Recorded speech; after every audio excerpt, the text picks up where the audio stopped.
안녕하세요. 종종 여기 채널을 통해 마음의 위안을 얻던 30대 여성입니다.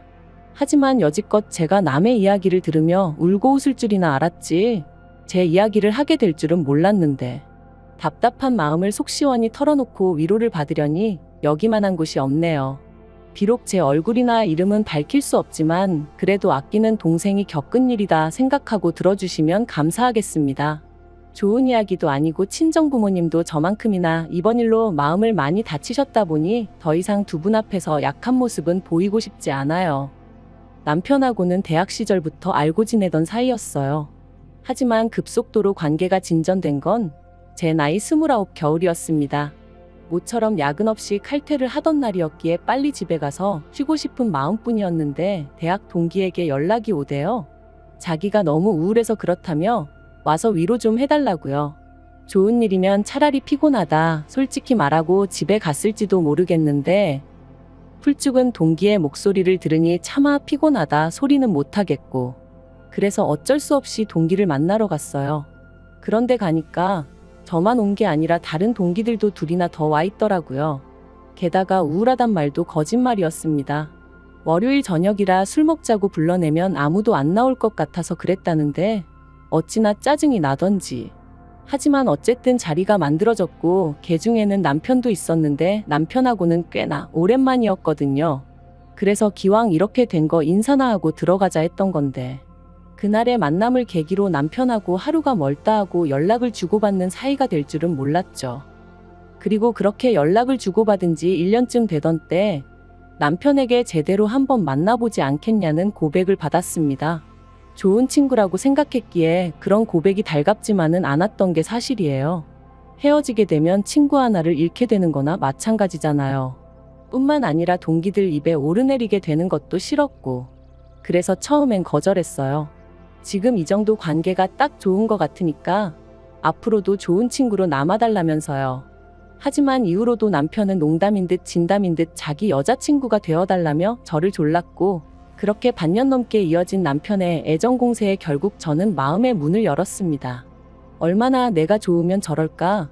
이렇게 나를 좋아해주는 걸 보니 헤어질 때 헤어지더라도 한번 만나보자 싶더라고요. 연애를 시작하고 저희는 정말 말 그대로 불타올랐어요. 남들이 못 봐주겠다고 할 정도로 닭살 커플이 따로 없었죠. 그리고 결국 자랑은 아니지만 사귄 지 반년 만에 저는 제가 임신을 했다는 걸 알게 되었습니다. 솔직히 말하자면 예상치 못한 소식의 기쁨보다는 충격이 더 컸던 것 같아요. 결혼 이야기까지 주고받던 사이는 아니다 보니 100%의 확신도 없었고, 그래서 혹시나 남편이 지우자고 하진 않을지 걱정이 되었거든요.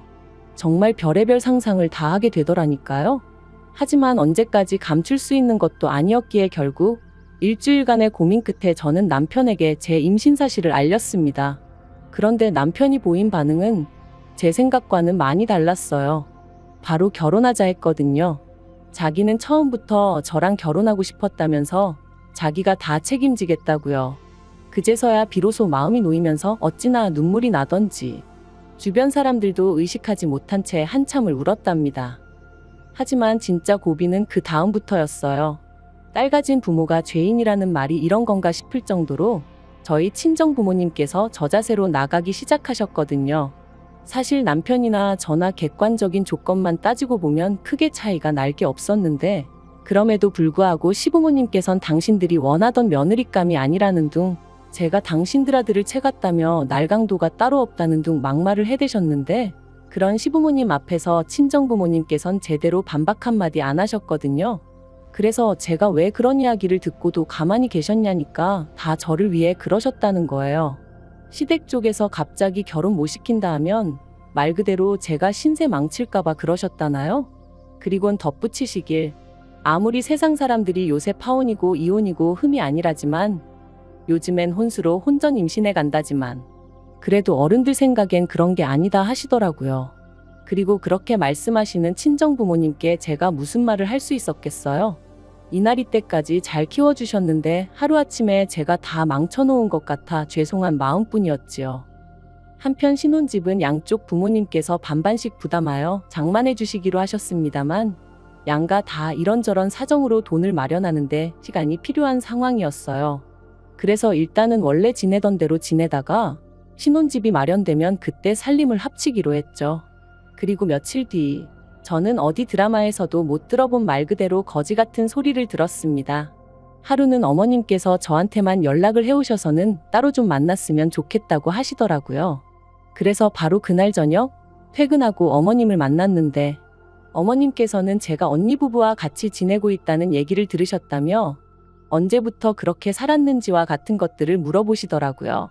그래서 저희 친정부모님이 귀농하신 이후로 언니랑 둘이 살다가 언니가 결혼하고선 셋이 살게 되었다 말씀드렸어요.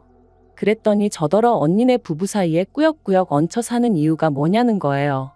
꾸역꾸역이라는 표현이 듣기에 거슬렸지만 얹혀 사는 건 제가 아니라 언니네 부부라고, 언니네 부부가 사정이 있어서 나가질 못하고 있는 거라고 말씀드렸죠. 하지만 어머님이 계속해서 아무리 그래도 형부라는 사람하고 너는 피 한 방울 안 섞였는데 한 집에 있는 게 이상하단 생각은 안 드냐 하시질 않나? 남녀 사이라는 게 불붙는 건 순식간이라며 내 아들하고도 결혼 이야기가 나오기도 전에 일을 저지르지 않았냐. 결국 듣다 못한 제가 도대체 하시고 싶은 말씀이 뭐냐고 단도직입적으로 여쭸어요. 그러자 어머님께서 네 형부랑은 아무 일도 없었냐는데 너무 더럽고 역겨워서 속이 다 미식거리더라고요.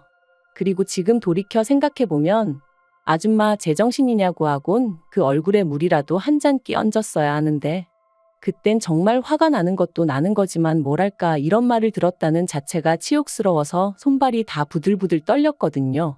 그래서 간신히 드라마 좀 적당히 보시라고만 했네요. 정상적인 사람들은 그런 생각은 못한다고, 도대체 평소에 뭘 보고 들으시길래 그런 역겨운 생각을 하시는 건지 이해를 못하겠다고 말이죠. 이후로 저는 그렇게 먼저 자리에서 일어나 도망치듯 카페에서 나왔습니다. 그리곤 바로 남편에게 연락해 방금 어머님을 만났다며 어머님이 하신 이야기를 전했죠. 하지만 남편이 보여준 반응은 너무나 실망스러웠습니다. 일단은 만나자며 자기가 저 있는 곳으로 오겠다길래 그때까지는 그래도 역시 남편은 내 편이구나 싶었는데 기껏 와서는 저를 차에 태워놓고 한다는 말이, 시부모님이 예전부터 남편한테 기대가 크셨는데 이렇게 번갯불에 콩 구워 먹듯 장가를 가겠다고 하니 얼마나 속이 상하시겠냐는 거예요. 그러니까 저더러 그런 어머님 마음을 좀 이해해드리라나요?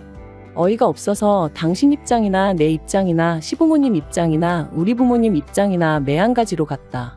하지만 우리 부모님은 당신한테 할 말 못할 말 가려 하시는 거 모르냐 했어요. 그랬더니 그거야 사람마다 성격이 달라서 그런 거랍니다. 그리고는 자꾸 저더러 안 좋게만 생각하지 말라고 애가 다 듣는다나요? 그래서 제가 남편더러 나한테 이래라 저래라 하지 말고 어머님 입단속이나 잘하라고 쏘아붙였어요. 하지만 상황은 그렇게 끝나지 않았습니다. 출산 예정일까지 한 달이 채 남지 않았던 시점이었는데 친정어머니한테 연락이 왔어요. 그리고는 하시는 말씀이 좀 전에 저희 어머님이 이모님하고 같이 오셨다 가셨답니다. 참고로 제 친정은 서울에서 차로 3시간 거리에 떨어져 있고 남편이 주소를 알려드렸대요. 별 생각 없이 그냥 물어보시니 알려드렸다나요? 아무튼 그렇게 오셔서는 저희 친정부모님께 아무래도 제 뱃속에 있는 아이가 당신 손자가 아닌 것 같다면서 유전자 검사를 해봤으면 좋겠다 뭐 그런 식으로 말씀을 하시더랍니다. 혼전 임신한 게 영 신경이 쓰여서 그렇다며 이해해달라고 하셨다는데 저희 친정부모님께서 어처구니가 없어서 그런 쓸데없는 말씀을 하시려고 여기까지 오셨냐? 입 밖으로 떠든다고 다 말이 아니다 한마디 하셨답니다. 그리고는 커피 한 잔 못 드리겠으니 그냥 가시라셨다고요. 그날도 혹시나 당신들이 잘하면 저를 좀 더 아껴주시려나 싶어서 웬만하면 뜻에 맞춰드리려고 했는데 말 같지도 않은 소리에 그때만큼은 정말이지 어머님 머리를 다 잡아 뜯어놓고 싶은 걸 꾹 참으셨다대요. 그리고 그런 이야기를 전해 듣는 내내 저도 온몸이 바들바들 떨렸습니다. 저한테 막말을 하신 것도 부족해 저희 친정부모님한테까지 그러셨다는 걸 용서할 수가 없었으니까요. 그래서 퇴근한 남편에게 어머님인지 나인지 선택하라 했어요. 나는 도저히 어머님하고 잘 지낼 수가 없다고, 어머님 용서 못한다고요. 그랬더니 남편이 한숨을 쉬면서 그래도 시어머니한테 말버릇이 그게 뭐냐더니 자기는 뭐 어떤 선택도 할 수 없다면서 그럼 저만 연 끊고 살라대요. 그리고는 뭐라더라. 원래 여자가 잘 들어오면 부모 자식 간에 안 좋던 사이도 좋아진다던데 우리 집은 왜 시작부터 이렇게 이 난린지 모르겠네 그러는데 남편 말로는 혼잣말이라고 했지만 제가 느끼기엔 완전히 저 들으라고 하는 소리였거든요. 정말 배신감에 치가 떨리더라고요. 그래서 그 자리에서 어머님한테 전화드려서는 저희 친정 가서 미친 소리 하신 거 다 들었다고 그렇게 찝찝하시면 저희 애 보지 말고 사셔라. 저도 며느리로 인정 안 해주셔도 된다 하고 소리 질렀습니다. 저도 어머님을 제 시어머니로 인정 안 해드릴 거라면서요. 그리고 이후로 출산일까지 어머님하고 정말 연락 딱 끊고 지냈어요. 원래도 뭐 얼마나 미주알 고주알 말하던 고부관계도 아니었지만요. 그런데 출산하고 이틀째 되던 날 보나마나 남편이 말했을 테지만 어떻게 아셨는지 어머님하고 이모님이 오셨더라고요. 이모님이 제 손에 5만 원짜리 2장 쥐어주시면서 하시는 말씀이 저희 어머님이 말은 좀 세게 해도 정 많고 속 깊은 분이라며 죄송하다고 하랍니다. 저도 자식을 낳았으니 엄마의 심정을 이해하지 않냐면서요. 모든 게 성가시고 짜증나고 그래서 그냥 가시라 했어요. 그런데 한 2주쯤 지났나? 그 무렵부터 어머님이 먼저 연락을 해오셔서는 뭐 필요한 건 없냐? 먹고 싶은 건 없냐? 그리고는 우리 손자 보고 싶다 그러시는데 사람이 죽을 때가 되면 안 하던 짓을 한다더니 뭐 시한부 판정이라도 받으셨나? 별 생각이 다 들대요? 그리고 말이 나왔으니 말이지만 저는 어머님의 일방적인 태세 전환이 하나도 반갑지 않았어요. 하다못해 미안하다 사과라도 하셨으면 모를까. 대충 어물쩍 넘어가려는 어머님의 태도가 괘씸하고 분할 뿐이었네요. 그리고 며칠 뒤 저는 어머님이 왜 그렇게 하루아침에 달라지셨는지 그 이유를 알게 되었습니다. 그건 바로 어머님이 기어이 유전자 검사를 해보셨기 때문이셨죠. 물론 당연히 남편의 친자가 맞았고요. 저는 남편 방에서 발견한 유전자 검사 결과지를 움켜쥐고 언니에게 전화해 나 좀 데리러 와달라고 했어요. 그리고 아이와 함께 간단한 짐만 챙겨 언니의 집으로 향했습니다. 몇 시간 뒤 남편에게 전화가 왔고 저는 그런 남편에게 당신도 당신 어머니도 사람도 아니라고 어떻게 그럴 수가 있냐고 소리를 질렀습니다. 나는 너무 치욕스럽고 모욕당한 기분이라고. 내가 언제 당신 동남아 여행하고 그런 걸로 의심하고 그런 적 있냐 소리를 질렀죠. 그리고는 두 사람한테 너무 실망이라니까. 기껏 남편이 한다는 소리가 친자 결과 잘 나왔고 덕분에 어머님 마음 풀어지셨고 모든 게 다 좋은데 뭐가 문제냐는 거예요. 그리고는 저더러 오히려 지금 이를 키우는 사람은 저라면서 이러지 말고 만나서 대화로 풀자 하는데 제가 됐다고 상종도 하기 싫다고 2번 다시 연락하지 말라 했네요. 그런데 바로 이튿날 이번엔 남편이 저희 언니 집으로 찾아왔어요. 그리고는 자기랑 같이 시댁에 가자면서 자기가 어머님한테 사과받게 해주겠다대요. 그래서 아이는 언니에게 맡기고 남편을 따라 나섰습니다. 남편이 애도 데려가자 했지만 제가 너도 시부모님도 아직 내 애 볼 자격 없으니 꿈도 꾸지 말라고 했어요. 그리고 그렇게 시댁에 도착했는데 어머님은 제대로 사과를 하시기는커녕 오히려 당신이 서운하다, 억울하다. 당신은 그저 매사 확실한 게 좋아서 그런 건데 제가 상처를 받았다니 유감이다. 그런데 떳떳한데 왜 그렇게 싫어라 한 거냐? 아직도 그건 좀 이해가 안 된다. 그리고 사람들이 형부랑 처제랑 한 집 산다고 하면 원래 다 안 좋은 생각을 하기도 한다. 정말이지 도대체 뭐가 문제인지를 모르시는 건지 모른 척 하시는 건지 한마디로 말이 통하지가 않았죠. 그래서 제가 그런 어머님께 그런 반대로 제가 남편하고 아버님하고 유전자 검사 좀 해보자고 하면 어머님 기분 안 나쁘시냐 했어요. 그랬더니 어머님이 제 예상보다 더 당황해하시며 갑자기 네 시아버지가 왜 나오냐고 그러시는데 찰나였지만 뭔가 있나 싶더라고요. 그래서 다시 한번 말 나온 김에 한번 해보자고 했습니다. 어머님 말씀대로 확실한 게 좋지 않냐고. 옛날에는 병원에서 애가 바뀌는 일도 허다했다던데 지금 보니까 아버님하고 저희 남편하고 하나도 안 닮은 것 같다고. 아버님은 키도 크신데 남편은 키도 별로 안 크고 정말 이상하지 않냐면서 이참에 한번 해보자 했죠. 그랬더니 어머님이 저더러 적당히 하라며 소리를 지르셨는데 그때 아버님께서 어머님더러 뭘 잘했다고 자꾸 소리만 지르냐며 저더러 그래 그 유전자 검사하면 네 시엠이 용서해 줄 거냐 하시대요. 그래서 그러겠다 했죠. 그런데 그렇게 아버님 칫솔을 받아 챙겨 현관을 나서는데 어머님이 쫓아나와 제 핸드백을 낚아채려고 하시는 거예요. 다만 제가 운동신경이 좋다 보니 바로 피해서 뺏기진 않았지만요. 그리고 그런 모습을 보곤 남편이 어머님더러 지금 뭐 하시는 거냐고 한마디 하니까 아버님 칫솔을 내놓으라대요. 너무 수상해서 절대 못 드린다 하고는 저도 그때부터 죽자고 뛰었습니다. 그리곤 큰 길가까지 나와서 남편을 기다리고 말고 할 새도 없이 택시 타고 집으로 향했죠. 이튿날 남편과 함께 유전자 검사 의뢰를 했어요. 남편은 저더러 쓸데없는 짓을 한다며 자기는 아버님이랑 입맛도 똑같고 어쩌고 해댔지만 하나도 귀에 들어오진 않더라고요. 2주라는 시간이 어찌나 더디게 흘러가던지 1년 같은 시간이 흐르고 결과지가 집에 도착했네요. 당장이라도 뜯어보고 싶은 마음이 굴뚝 같았지만 꾹 참고 남편과 함께 시댁으로 향했습니다. 어머님은 그 어느 때보다 초조해 보이셨는데 그런 게 제 눈에만 보였던 건 아니었나 봐요. 아버님이랑 남편이 어머님 떨어 어디 아프냐 왜 그러냐. 그리고 마침내 온 가족이 테이블에 둘러앉아 봉투를 열었는데 역시나 제 예감이 맞았습니다. 남편하고 아버님은 친자 사이가 아니더라고요. 껄렁껄렁한 농담이나 던지고 있던 남편 얼굴은 순식간에 사색을 띠었고 어머님은 정말 땅바닥만 보고 계셨어요. 그리고 그때 아버님이 그런 어머님더러 역시 그 자식 애였냐며 두 분 사이에 뭔가 있구나 싶어서 남편더러 먼저 나가자 했는데 남편이 저더러 너 먼저 나가라며 자기는 이렇게는 못 간다고 하대요. 그래서 먼저 나왔어요. 솔직히 말하자면 어떻게 흘러가는지 궁금하긴 했지만 개족보 집안에 괜히 얽혀서 좋을 건 없잖아요. 그리고 이후의 일은 정말 어디 드라마에서나 볼 법하게 흘러갔습니다. 일단 저는 남편과 혼인신고가 되어 있지 않았어요. 이것도 어머님 때문이었죠. 당신 손자가 아니라고 생각하셨으니 진작에 혼인신고하겠다는 저희를 아주 입에 거품 물고 반대하셨거든요.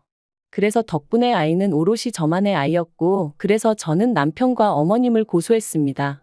변호사를 만나보니 갓 태어난 아이의 머리카락을 엄마인 제 동의 없이 잘라간 것만으로도 충분히 문제거리가 된다더라고요.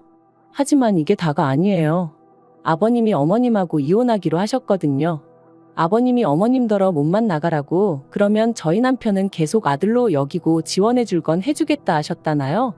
그리고 당신 아들이라면 껌뻑 넘어가시는 어머님이셨으니 결국 조용히 몸만 나가기로 하셨답니다.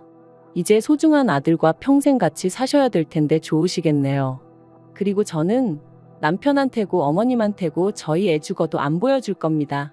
제가 아예 능력이 없는 것도 아니고 저 혼자 제 아들은 얼마든지 책임지고 잘 키울 수 있어요. 어머님한테도 저는 누구처럼 뻐꾸기 짓은 안 할 거라고 했더니 아주 손을 바들바들 떠시더라고요. 진짜 뭐 눈에는 뭐만 보인다더니 당신이 그런 전적이 있다 보니 저도 그럴 줄 아셨나 봐요. 아무튼 남편이고 어머님이고 이 호칭도 오늘로 마지막이고 다신 부를 일 없을 겁니다만 아무튼 더러우니까 이제 우연이라도 마주치는 일은 없었으면 할 뿐입니다. 긴 이야기 들어주셔서 감사합니다. 오늘의 사연은 여기까지입니다. 구독과 좋아요, 알람 설정해주시면 앞으로 더 좋은 사연으로 찾아오겠습니다. 감사합니다. 안녕하세요. 매일 새로운 사연을 전하는 읽어주는 사연 라디오입니다. 구독과 좋아요, 많은 공유 부탁드립니다. 오늘의 사연 시작하겠습니다. 안녕하세요. 배우자에게 숨겨진 자식이 있다는 걸 알게 된 30대 여성입니다. 정말 이런 일은 영화나 드라마에서나 나오는 일이라고 생각했어요. 어쩌다 건너 비슷한 이야기가 들려와도 세상에 정말 그런 일이 있을 수도 있나 싶었고 한편으론 심심한 사람들이 지어낸 헛소리라고 생각했고요. 그런데 제 남편이란 사람이 그런 짓을 하고 다녔다니. 지금이야 어느 정도 상황이 정리되었지만 여전히 그때를 생각하면 심장이 벌렁거리고 믿겨지지가 않아요. 분하고 억울하고 치가 떨릴 뿐이죠. 원래 저는 대전에서 나고 자라 지금의 직장으로 이직하기 전까지 줄곧 부모님과 함께 살았어요. 다른 도시로 가고 싶다는 욕심이 없던 것은 아니지만 마땅히 기회가 없었거든요. 참고로 대학을 서울로 가고 싶었지만 대전에 있는 대학에 가게 되면 전액장학금을 받을 수 있다 보니 친정 형편이 넉넉치 않았던 저로선 선택의 여지가 없었답니다. 그런데 직장생활 4년 차에 가깝게 지내던 친구가 잘 다니던 회사를 때려치고 유학을 간다대요. 자기가 정말 좋아하는 게 뭔지 알고 싶다면서 누군가는 그 친구더러 배부른 소리하고 있다 했지만 저는 그런 친구가 무척 부러웠어요. 하지만 저는 유학이니 대학원이니 그런 건 생각할 수 있는 상황이 아니었기에 일단 독립부터 하자 그렇게 된 거죠. 그리고 기왕 혼자 살 거면 서울이 좋지 않겠나 싶었고 그래서 그때부터 열심히 이직 준비해서 1년 만에 이직에 성공했어요. 하지만 서울살이는 제 생각만큼 즐겁기만 한 것은 아니었습니다. 맛집이니 분위기 좋은 카페니 하는 곳들은 나 홀로 손님인 저를 반기지 않는 눈치였고 저도 335 모여 웃고 떠드는 사람들 속에서 혼자 있는 게 영 껄끄러웠죠. 그렇다 보니 주말이 돼도 집에만 있는 날이 많아졌고 그렇다고 매번 대전에 내려가는 것도 웃기잖아요. 그런데 하루는 직장 선배가 그러지 말고 동호회 같은데 한번 나가보라는 거예요. 가서 사람들도 사귀고 취미생활도 만들고 일석이조라면서 말이에요. 그리고 그렇게 시작하게 된 게 영어 동호회였어요. 사실 여러 가지 동호회들이 있었는데 제가 술을 잘 못하다 보니까 선택지가 많지는 않았거든요. 그리고 거기서 지금은 전 남편이지만 아무튼 남편을 만나게 되었습니다. 미국에서 살다 왔다는 남편은 처음 동호회에 들어온 사람들이 잘 적응할 수 있게 도와주는 그런 역할을 하고 있었죠. 남편은 영어도 잘했던 데다가 주변 사람들에게 워낙 자상하다 보니 한마디로 남녀 가리지 않고 인기가 좋았어요. 그리고 워낙 이미지가 좋은 사람이다 보니 저도 지금 생각해보면 딱히 뭘 같이 한 것도 없이 남편이 좋은 사람이라고 생각하게 되었던 것 같아요.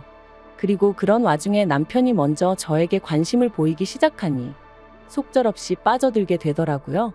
심심하고 지루했던 서울 생활이었지만 남편과 보내는 시간만큼은 유일하게 숨통이 트이는 것 같았죠. 비록 남편이 사귀자고 정식으로 고백을 해오진 않았지만 저희는 어느새 연인 사이가 되어 있었습니다. 그리고 그 무렵 남편이 저에게 정말 미안하다면서 제가 동호회 활동을 그만뒀으면 좋겠다고 하더라고요. 제가 자기랑 사귀는 걸 알면 사람들 입방아에 오르내리게 될 게 뻔한데 그게 얼마나 불편하겠냐면서 말이죠.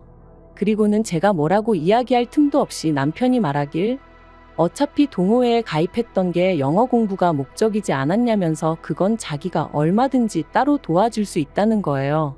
솔직히 뭔가 좀 억울하고 답답한 기분이었지만 어떻게 설득을 해야 할지도 모르겠더라고요. 그래서 결국 동호회 활동을 그만두게 되었죠. 이후로 저희는 2년을 사귀었고 제 생일에 맞춰 남편이 프로포즈를 해왔어요. 사귀는 동안 워낙 저에게 잘하기도 했고 능력도 있는 사람이었으니 그의 프로포즈가 반가울 수밖에 없었죠. 저는 크게 고민하지 않고 남편의 프로포즈를 받아들였습니다. 결혼식 당일 어째서인지 동호회 사람들은 단 한 사람도 저희 결혼식에 오질 않았어요. 저는 진작에 관뒀다 치더라도 남편은 계속해서 동호회 활동을 하고 있었는데 하객으로 온 사람이 한 명도 없다는 게 너무나 의아했는데 남편이 말하길 동호회 사람들에게 요만큼의 부담도 주고 싶지 않아서 결혼 날짜를 안 알려줬다나요? 아무리 그래도 그렇지 그건 좀 오바 아닌가 싶대요. 하지만 결혼식 당일 신부인 제가 솔직히 그런 걸 오래 생각하고 할 여유가 있을 리가 없었죠. 나중에 다시 이야기하자 해놓고는 어영부영 넘어가 버렸어요.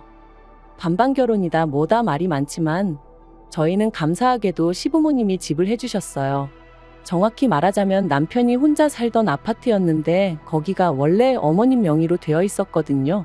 그런데 그걸 저희가 식을 올리는 대로 어머님께서 남편 명의로 돌려주신다고 하셨죠. 게다가 혼수도 꼭 필요한 것만 사오라면서 예단은 안 해도 된다 하시는데 저희 친정 사정 때문에 그러시는 건가 싶어 감사하면서도 그래도 저도 한 번 하는 결혼식인데 너무 안 해가면 나중에 뒤에서 말 나온다 소리를 한두 번 들은 게 아니었던지라 어떻게 하는 게 좋을까 고민이 되대요. 그런데 어머님 아버님은 몇 번이나 당신 아들하고 살아주는 것만으로도 고맙다 하시면서 정말 아무것도 안 해와도 된다고 그렇게 말씀해 주셨어요. 그래서 전 정말 제가 남편복 시댁복이 있구나 싶었다니까요. 그리고 이후로 저희의 신혼은 정말 제가 상상한 그대로였습니다. 비록 매일매일 특별한 이벤트가 있는 건 아니었지만 사랑하는 사람과 같이 잠들고 같이 눈뜨고 하는 모든 게 행복으로 느껴졌지요.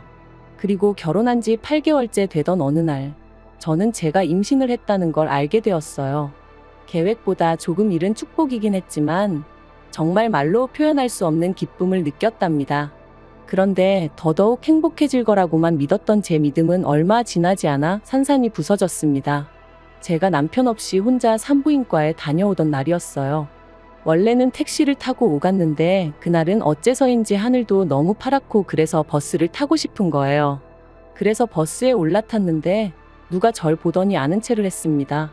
보니까 저랑 비슷한 시기에 동호회에 들어왔던 저보다 2살 어린 여동생이었죠. 깜짝 놀랐기도 하고 반갑기도 하고, 그래서 제가 바쁜 거 아니면 내려서 커피 한 잔 마시고 가라 했더니 그렇지 않아도 자기도 제 안부가 궁금했다면서 좋다고 하더라고요. 동생이 언니도 아메리카노 마실 거냐 묻길래 커피는 지금 못 마신다, 딸기 음료로 마시겠다 했더니 동생이 언니 커피 좋아하잖아요 그러더라고요. 그런 소소한 것까지 기억을 해주다니 너무 고마웠죠. 제가 나 임신 중이라 그래 하고 웃었더니 언니 결혼했어요? 그러는 거예요. 좀 당황스럽더라고요. 동호회를 관둔 게 아니라면 제가 결혼한 걸 모를 리가 없는데 싶었으니까요. 그래서 너도 동호회 이제 안 나가냐니까 아니라고 자기 엄청 열심히 나간다대요. 이땐 정말 뭐랄까 뭔가 쎄한 기분이 들더라고요. 그래서 나 동호회 팀장 오빠랑 결혼했다니까 동생이 누구요? 하더니 아, 그 오빠도 관둔 지 꽤 됐잖아요. 그러는 거예요. 제가 그럴 리가 있냐고. 지난주에도 동호회 활동이라며 2번이나 나갔는데 하니까 다른 동호회랑 착각한 거 아니냐면서 아무튼 저랑 자기가 있던 그 동호회는 아니랍니다. 그리고 이후로 나눈 대화는 솔직히 제대로 기억도 안 나요. 무슨 이야기를 주고받았는지 하나도 귀에 들어오지가 않았거든요. 온통 제 마음은 매번 동호회에 간다고 했는데 동호회에 간 게 아니면 어디에 갔던 거지? 그뿐이었죠. 아무튼 동생과 연락처를 주고받은 뒤 집에 돌아왔습니다. 초조하게 남편을 기다리고 있는데 남편에게 전화가 왔어요. 갑자기 동호회 번개가 잡혔다면서 잠깐 얼굴 좀 비추고 오겠다는 거였죠. 제가 어디서 하냐 물으니 집에서 꽤 먼 동네를 대면서 말이에요. 그래서 가지 말고 그냥 오라고 했어요. 할 얘기도 있으니 지금 바로 오라고요. 사실 그때까지도 남편이 동호회 활동으로 어디 간다 뭐 한다 했을 때 한 번도 막은 적이 없었거든요. 어쨌든 그 동호회 덕분에 제가 남편을 만났다 생각했기에 동호회 활동은 뭐가 됐건 간에 다 좋게 봐주려고 했었죠. 그런데 그런 제가 가지 말라 하니까 남편도 꽤나 당황한 것 같더라고요. 그리고 한 2시간쯤 흘렀을까 현관문 열리는 소리와 함께 남편이 모습을 나타냈어요. 그런데 동호회 번개에 못 가게 해서 그런가 산부인과 갔다 온 걸 알 텐데 뭐 하나 물어보지도 않고 툴툴거리며 안방으로 들어가 버리더라고요. 어이가 없어서 제가 지금 뭐 하자는 거냐니까 할 얘기가 뭔데 동호회 번개도 못 가게 하냐면서 자기가 거기서 얼마나 중요한 역할을 하는지 모르냐, 내조를 이렇게밖에 못 해주냐 그딴 소리나 하고 있대요. 그래서 오늘 만난 동생 이름을 대면서 그 동생이 당신 동호회 진작에 관뒀다던데 어떻게 된 거냐고 따졌어요. 그랬더니 남편 얼굴이 순식간에 벌개지는데 남편이 그렇게 당황스러워하는 거 정말 처음 봤거든요.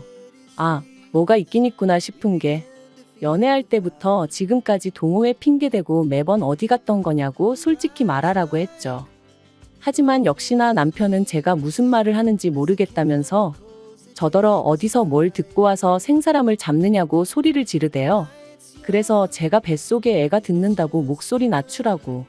그리고는 아까 만난 동생에게 전화를 걸었습니다. 동생이 전화를 받으니 남편 얼굴이 다시 한번 벌개지대요. 그래서 제가 오늘 그 동호회 뭐 번개 같은 거 하냐니까 동생이 언니 아까부터 이상한 소리만 한다면서 공부하는 동호회의 번개는 무슨 번개냐고 그런 거 없어요 그러더라고요. 그리고 그제서야 남편이 하는 말이 실은 자기가 그냥 자유시간이 필요했다, 그런데 제가 괜한 오해를 할까봐 동호회를 팔았다, 미안하다 그러더라고요. 어이가 없었죠. 제가 연애하는 동안 남편을 구속하기라도 했으면 모를까, 오히려 주변에서들 남편을 너무 믿는 거 아니냐, 너무 풀어주는 거 아니냐 소리를 들을 정도였거든요. 그런데 무슨 자유시간이 필요했니였더니. 하지만 일단은 더는 뭘 추궁할래도 증거도 없고 그래서 알겠다고 앞으로 거짓말하지 말라고만 했네요. 하지만 여자의 직감이라는 게 이게 다가 아니다 싶었습니다. 그래서 이튿날 남편에겐 말하지 않았지만 회사에 반차를 냈어요. 그리곤 출근하는 척 나갔다가 다시 집으로 되돌아와 남편 방을 뒤지기 시작했네요. 남편을 못 믿어서 남편 핸드폰을 뒤졌다 뭐 그런 이야기를 들을 때면 뭘 그렇게까지 해가면서 살아. 차라리 이혼하고 말지. 그렇게 말하던 사람이 바로 저였는데 스스로 꼴이 우스워 헛웃음이 다 나더라니까요. 그러다 결국 저는 남편의 노트북에서 웬 여자와 아이가 함께 찍힌 사진을 발견했습니다. 그리고 그 여자는 자세히 보니 제가 아는 여자였어요. 저와 마찬가지로 그 망할 동호회에 있던 여자였죠. 다시 동생에게 전화를 걸어 그 여자 인상착의를 말하니 단박에 누군지 알아채대요. 그래서 그 여자 연락처를 알아냈습니다. 여자에게 연락했고 그렇게 알게 된 사실은 충격적이었어요. 여자는 제 존재를 알고 있었는데 실은 저랑 남편이 사귀기 전 자기랑 남편이랑 사귀던 사이였답니다. 결혼 이야기까지 나왔었는데 저희 시부모님이 반대해서 결국 헤어졌다고요. 그리고 얼마 안 있다가 저랑 남편이랑 연애를 시작했고 자기도 그제서야 임신한 걸 알았다면서. 하지만 남편이 저랑은 못 헤어진다 하고 자기는 애아빠가 필요해서 일주일에 한두 번 만나서 아빠 노릇 해주는 조건으로 관계를 이어가고 있는 거라대요. 그러면서 저희 남편은 아무 잘못이 없고 다 자기가 잘못한 거라는데 이건 무슨 지가 대단한 사랑을 하고 있는 줄 아는 건지 웃기지도 않았죠. 그래서 니들 둘 다 똑같은 XX들이라고 육갑 떨지 말라고 했어요. 그랬더니 자기도 솔직히 저 만나면 하고 싶은 말이 많았는데 참는 거라면서 엄밀히 말해서 자기가 먼저 사귀던 사이니 자기가 본처고 제가 첩 아니냐는 거예요. 이게 미쳤나 싶어서 그럼 네가 나 한번 상간녀로 고소해보라 했습니다. 나는 할 거니까 너도 꼭 해보라고요. 그리고 그날 저녁 아니나 다를까 그 여자로부터 남편도 연락을 받았던 거겠죠. 평소보다 퇴근이 늦더니 현관에서부터 쥐새끼 마냥 제 눈치를 살살 살피더라고요. 그래서 생쇼하지 말라니까. 자기가 어떻게 했으면 좋겠냐는 거예요. 그래서 뭘 어떻게 하느냐고 이혼하자 했습니다. 그랬더니 저더러 뱃속에 애가 듣는다면서 임신까지 해놓고 무슨 이혼이냐고 자긴 저랑 이혼 못한다는 거예요. 황당해서 무슨 신보냐고 물었어요. 그랬더니 자기가 절 너무 사랑한다나요? 어이가 없어서 이게 무슨 사랑이냐고 개나 줘버리라고 됐다고 했습니다. 그리고 그때 아랫배가 찌르는 듯이 아프더니 뭔가 흐르는 느낌이 나대요. 유산이었어요. 제가 유산을 하면서 남편의 이중생활까지 전부 다 양가 부모님들이 알게 되셨습니다. 당연히 난리가 났죠. 하지만 제가 정말 충격을 받은 건 시부모님이 보이신 행동 때문이었어요. 미안하다 하시면서도 이렇게 된 거 그 여자한테서 당신 핏줄은 데려와야 하지 않겠냐며 저더러 걔 엄마가 되어주라셨거든요. 그게 말이 되냐 제가 소리를 질렀어요. 멀쩡하게 지 엄마가 잘 키우고 있는 애를 왜 어머님이 데려오신다는 거며 그렇다고 한들 제가 그 애를 왜 키우느냐고요. 사실 저는 그 여자도 싫었지만 이 모든 일의 중심에는 남편이 있다고 생각했거든요. 하지만 어머님이 하시는 말씀이 당신이 집도 해줬고 원하면 차도 한 대 뽑아줄 수 있다. 바라는 건 그저 당신 아들한테 좋은 아내 되어주고 애 데려오면 좋은 엄마 되어주고 좋은 며느리까지는 바라지도 않겠다 하지만 그동안 우리 아무 문제 없이 잘 지내지 않았냐. 유산하게 된 건 정말 유감이지만 애는 또 가지면 되는 거니까 하시는데 정말 그전까지는 좋게만 보였던 어머님이 다른 사람처럼 느껴지더라니까요. 당연히 죽어도 싫다고 했고 상간녀 소송하고 이혼 소송하겠다 했어요. 그리고 제 집만 챙겨서 바로 친정부모님이 계신 곳으로 향했죠. 그리고 뭐 소송 결과는 말할 필요도 없이 제가 이겼습니다. 법적으로나 상식적으로나 제가 이기는 게 당연한 일이었죠. 그래서 상간녀로부터 3천 받았고 남편으로부터도 3천 받았습니다. 아, 재산은 솔직히 결혼할 때부터 남편이 많이 해오기도 했고 결혼 기간이 짧다 보니 나눌 게 없었어요. 하지만 그런 걸 처음부터 생각하고 이혼을 한 건 아니었는걸요. 그저 이 사이코 같은 집구석하고 하루빨리 법적으로든 뭐로든 완전히 남남이 되고 싶었을 뿐이에요. 그런데 솔직히 웃어야 하는 건지 모르겠는데 저는 남편이랑 그 여자랑 살림을 합치지 않을까 싶었거든요. 아이도 있고 하니까. 그런데 시부모님이 그렇게만 했다간 재산은 1원 한 푼 안 주겠다 하셨던 모양이에요. 그리고 남편이 정말 그 여자한테 마음이 없긴 했던 건지 아이 찾아오려고 소송 시작했다 들었습니다. 어떻게 될런지는 모르겠지만 솔직히 그래도 엄마가 키우는 게 낫지 않나? 하긴 제가 알게 뭐예요. 지들끼리 지지고 볶든 말든 알아서 하겠죠.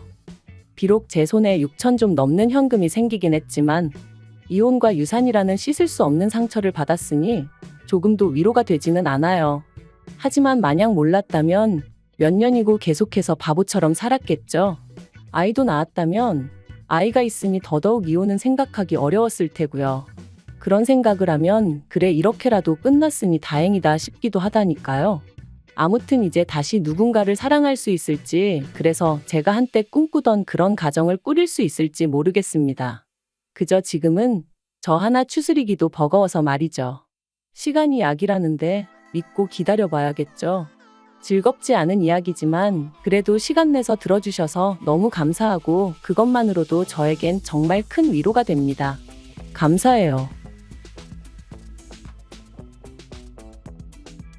긴 이야기 들어주셔서 감사합니다. 오늘의 사연은 여기까지입니다. 구독과 좋아요, 알람 설정해주시면 앞으로 더 좋은 사연으로 찾아오겠습니다. 감사합니다. 안녕하세요. 매일 새로운 사연을 전하는 읽어주는 사연 라디오입니다. 구독과 좋아요, 많은 공유 부탁드립니다. 오늘의 사연 시작하겠습니다. 안녕하세요.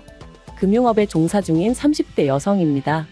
흔히 사람들이 말하는 돌아온 싱글이기도 하고요. 솔직히 이유가 어찌됐건 이혼했다고 하면 사람들이 좋게 봐주지는 않잖아요. 그래서 사실 얼마 전까지도 가족과 가까운 지인들을 제외하곤 누가 먼저 물어보지 않는 한 이혼했다고 말하고 다니진 않았거든요. 그런데 이제 새해도 밝았겠다, 제 스스로 좀 떳떳해지고 싶더라고요. 그래서 일단은 이렇게 익명의 힘을 빌려 제가 왜 이혼하게 된 건지 이야기를 해볼까 합니다. 남편을 처음 만난 건 자주 가던 카페에서였어요. 좀 더 구체적으로 말하자면 저희 회사 근처에 개인이 하는 작은 카페였죠. 그런데 바로 옆에 대기업 프랜차이즈 카페가 있다 보니 솔직히 장사가 잘 되진 않았던 것 같아요. 프랜차이즈보다 맛이 월등히 좋은 것도 아니었고 그렇다고 가격이 아주 저렴한 것도 아니었으니까요. 하지만 그럼에도 불구하고 제가 그 카페를 자주 찾았던 건 카페에서 흘러나오는 음악이 정말 제 취향이었어요. 그래서 남들 다 가는 프랜차이즈가 아니라 늘 그 카페를 찾게 되었죠. 그리고 그러다 우연히 카페 주인하고 몇 마디 대화를 나누게 되었는데 알고 보니 저랑 같은 대학교를 나왔더라고요. 물론 대학교에 사람이 한둘도 아니고 나이 차이도 5살이나 나다 보니 겹치는 지인은 없었지만 그래도 그날의 대화를 계기로 조금씩 가까워지게 되었는데 눈치채셨겠지만 그 카페 주인이 훗날 제 남편이 되었네요. 남편과의 연애는 보통이었어요. 무슨 말이냐 하면 서로 맞는 부분도 있었고 안 맞는 부분도 있었고, 그런데 그거야 다른 사람들도 마찬가지잖아요? 그래서 특별히 개의치는 않았습니다. 다만 저는 결혼을 하는 건 좀 신중히 하고 싶었어요.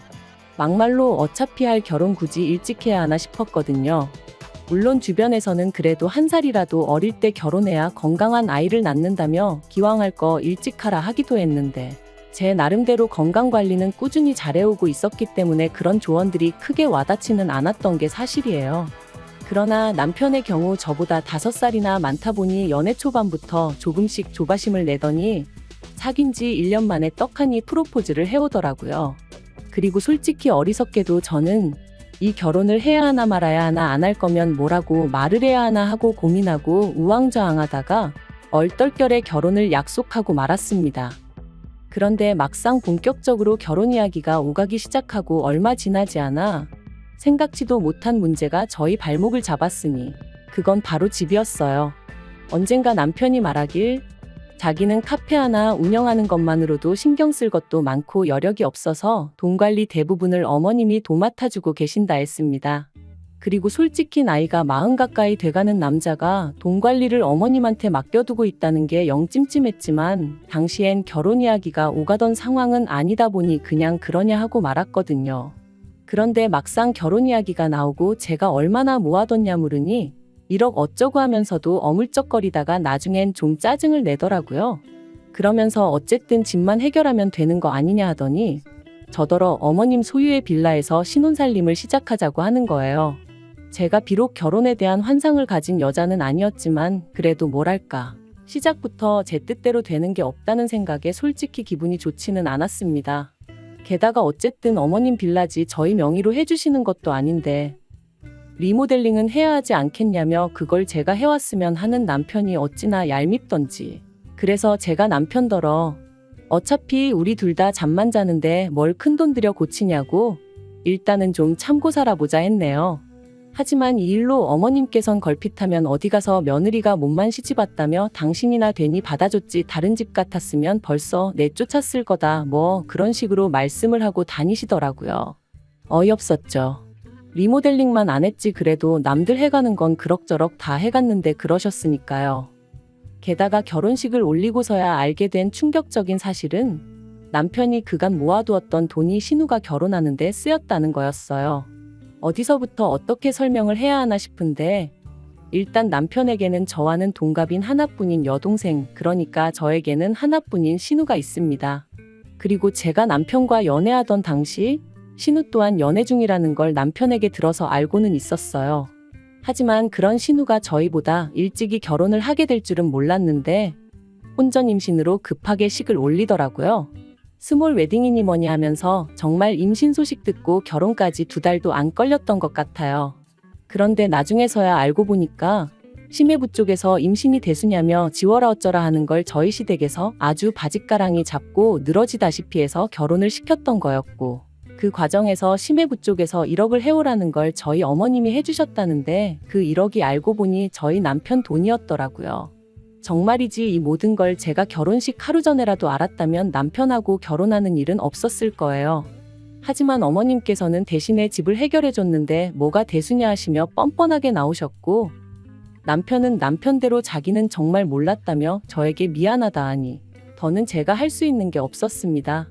그리고 이건 정말 아무에게도 말하지 않았던 건데 변호사를 만나보니 제 경우는 사기 결혼도 아니고 그래서 혼인무효도 안 될 거라고 했었거든요. 그러니 정말 분통 터지더라고요. 아무튼 그 사실을 알고 나서는 신우고 어머님이고 솔직히 누구 하나 제 눈에 곱게 보일 리가 없었죠. 하다못해 둘 중 한 사람이라도 상황이 그래서 그럴 수밖에 없었다. 미안하다 했으면 모르겠는데 그런 말 한마디 건네는 사람도 없었고요. 그래서 저 나름대로 시댁과는 거리를 두고 지냈습니다. 남편도 사정을 다 알고 있었으니 그런 저에게 서운하네 어쩌네 말하지 못했거든요. 그래서 때로는 중간에서 이도저도 못하는 남편을 보고 있으면 좀 짠할 때도 있긴 했는데 그래도 그건 그거고 마음이 도통 풀리지가 않으니 저도 어쩔 수가 없었답니다. 그런데 그런 와중에 신우가 유산을 했어요. 결혼식 올리고 혼인신고하기가 무섭게 말이죠. 임신 8개월 차였는데 유산이라니. 어머님은 이게 다 심해부 쪽에서 하도 신우를 잡아대서 이렇게 된 거라며 내 딸 인생 책임지라고 난리가 나셨고, 심해부 쪽에서는 애 때문에 억지로 결혼을 허락했는데 평소에도 하고 다니는 꼬라지가 마음에 안 들더니 기어이 애 하나를 못 지켜서 이 사단을 내느냐며 신우 탓을 하는 모양이었습니다. 그리고 급기야 신우의 유산은 양가 어른들의 싸움으로 번지면서 저희 시부모님은 심해부 쪽 식구들을 고소를 한다고 드셨고, 이 일로 신우와 심해부의 사이도 빠르게 틀어지더라고요. 물론 신우가 저를 붙잡고 이야기를 해준 것은 아니고 저도 남편을 통해 들었다 보니 솔직히 정확히 어떻게 상황이 흘러갔는지 다는 알지 못하지만 제3자라면 제3자인 제가 보기엔 어쨌든 신우가 제일 힘들 텐데 정작 신우 힘든 건 제대로 신경 써주는 사람이 하나도 없는 것 같아서 평소에 신우에 대해 제가 가지고 있던 감정과는 별개로 연민이 다 느껴지더라니까요. 아무튼 결국 신우는 결혼한 지 꼬박 1년 만에 이혼을 했습니다. 정확히는 모르지만 결국 유산의 원인이 신우한테 있다는 식으로 상황이 흘러가 시집갈 때 가져간 저희 남편 돈 1억도 온데간데 없이 빈몸으로 쫓겨나듯 나왔지요. 하지만 불쌍한 마음을 가진 제 스스로가 한심하게 느껴졌던 건 이혼한 지 정확히 반년 만에 신우가 웬 남자랑 다시 살림을 차렸다는 거예요. 저희 남편보다도 10살이나 많은 남자였는데 자기의 아픈 상처까지 이해해주는 사람이니었더니 하더니 그 남자랑 같이 살기로 했다나요?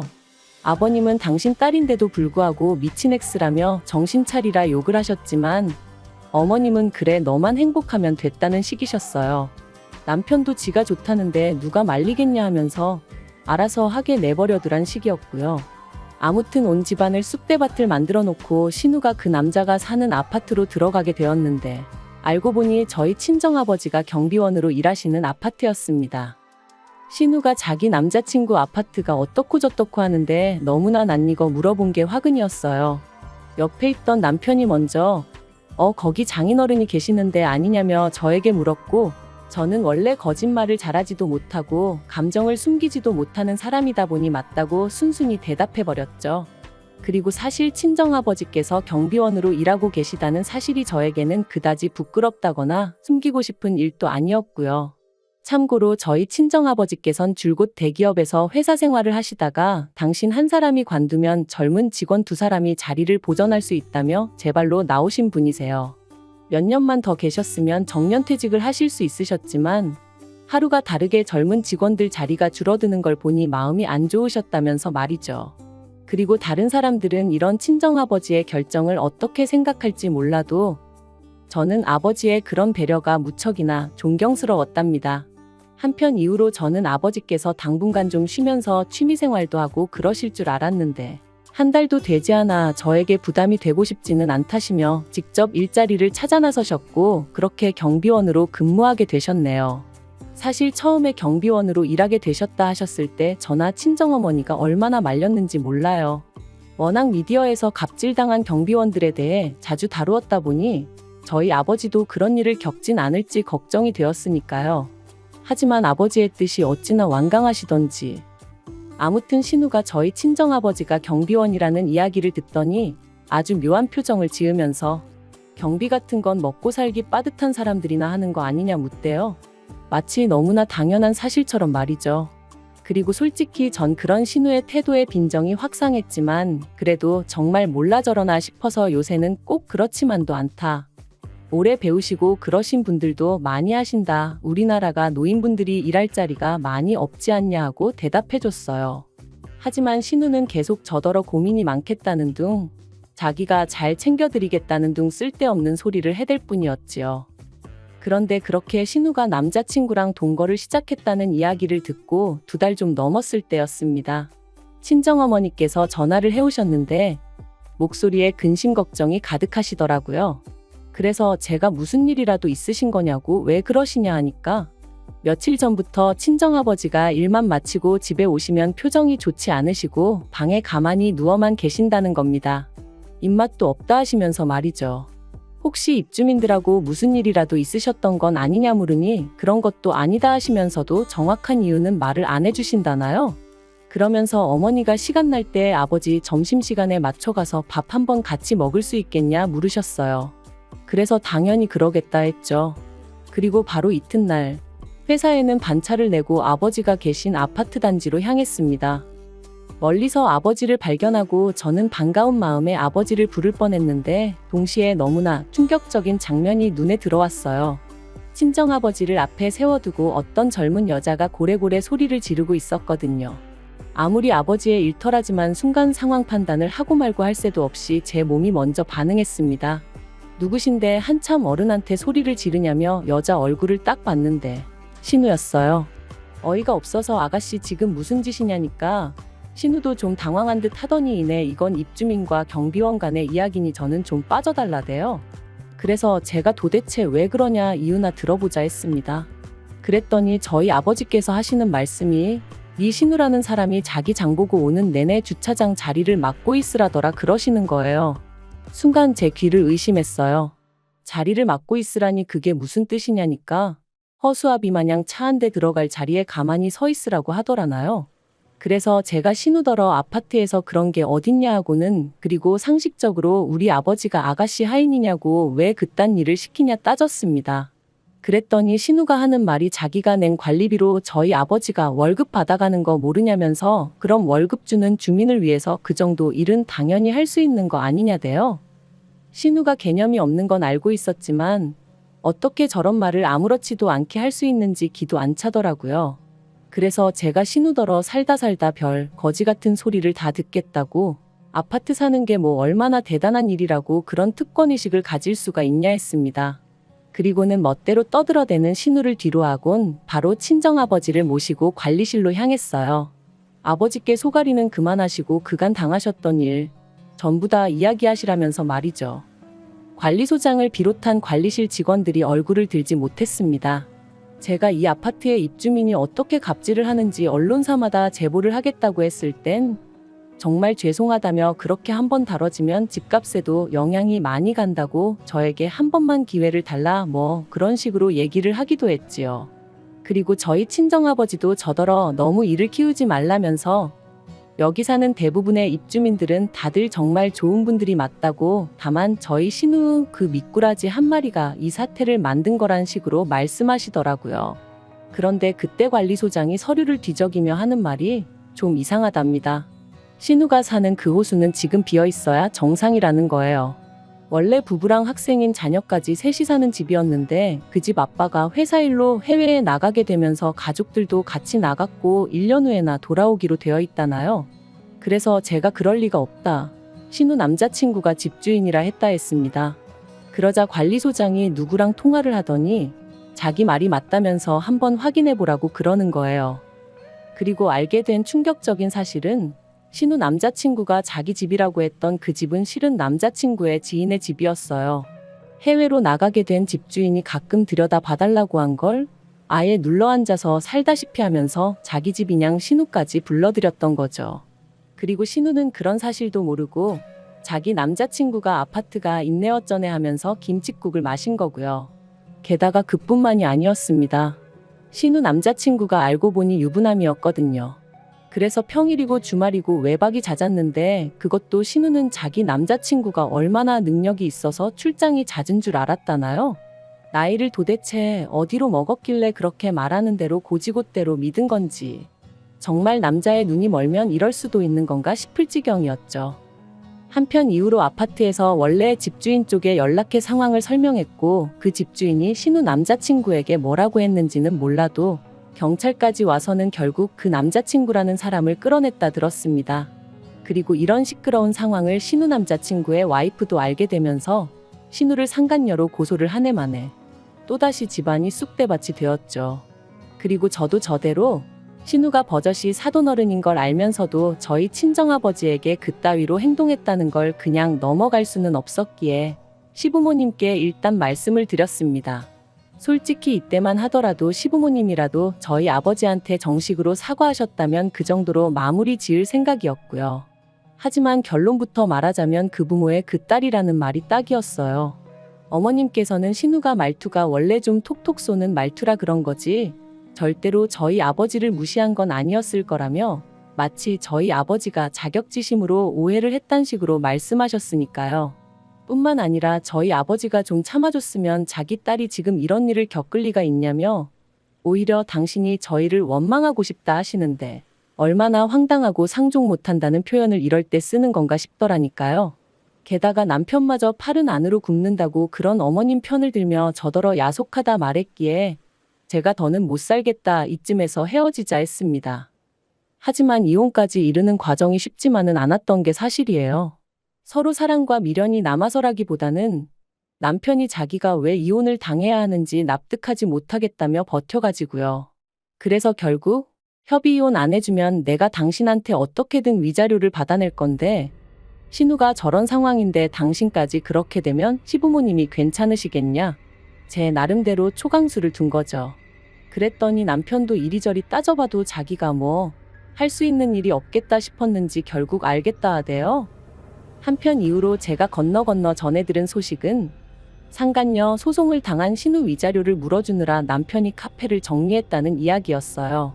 사실 이혼한 이후로 여전히 오며 가며 눈에 띄는 그 카페가 아주 눈에 가시기도 했고 아는 사람들은 알다 보니 민망한 적이 한두 번이 아니었는데 정말이지 속으로 쾌재를 불렀답니다. 참 그리고 이혼하면서 비로소 알게 되었던 게 저희 살라고 내주셨던 어머님 빌라에도 대출이 얼마나 많이 걸려 있던지. 아무튼 이혼하는 내내 이 똥통에서 한시라도 빨리 빠져나가고 싶다는 생각뿐이었다니까요. 한편 친정아버지가 많이 미안해 하시더라고요. 당신이 아무 일도 아닌 척 넘어갔더라면 제가 그래도 이렇게 이혼까지 했겠냐며 말이죠.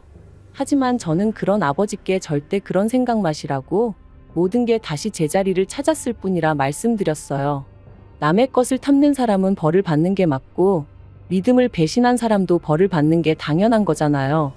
그리고 무엇보다 남을 함부로 무시하는 사람은 더 크게 어디 가서 당해봐야 정신을 차린다니까요. 아무튼 남편을 비롯한 시댁 식구들 인생이 앞으로 어떻게 될지는 모르겠고, 자기들 팔자 자기들이 말아먹든 말든 제 알바는 아니지만 적어도 더 이상 남에게 상처 주는 일은 없었으면 좋겠습니다. 긴 이야기 들어주셔서 감사합니다. 오늘의 사연은 여기까지입니다. 구독과 좋아요, 알람 설정해주시면 앞으로 더 좋은 사연으로 찾아오겠습니다. 감사합니다.